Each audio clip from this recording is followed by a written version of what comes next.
কর্মব্যস্ত বুধবারের সকাল সকাল যাত্রীদের চরম দুর্ভোগ পোহাতে হল হাওড়া শাখায়। 13034 কাটিহার হাওড়া এক্সপ্রেসের খালি রেক প্ল্যাটফর্ম নম্বর 6 থেকে বেরিয়েছিল সাইডিংয়ে যাওয়ার সময় পয়েন্ট নং 90 তে যান্ত্রিক গোলযোগ ঘটে বলে জানানো হয় পূর্ব রেলের প্রেস বিজ্ঞপ্তিতে। এর জেরে হাওড়া স্টেশনের 1 থেকে 6 নম্বর প্ল্যাটফর্ম ব্লক হয়ে যায়। এর জেরে আজ সকাল সকাল হাওড়া ব্যান্ডেল মেন শাখায় ব্যাহত হয় রেল পরিষেবা।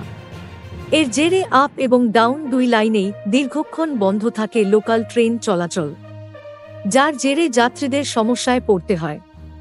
এদিকে রেল পরিষেবা ব্যাহত হলেও প্রাথমিকভাবে যাত্রীদের এর কারণ সম্পর্কে কিছুই জানানো হয়নি বলে অভিযোগ। দাবি, সকাল 6:30 থেকে এই সমস্যা দেখা দেয়। Thank you so much for watching. Subscribe our channel and press the bell icon for more updates.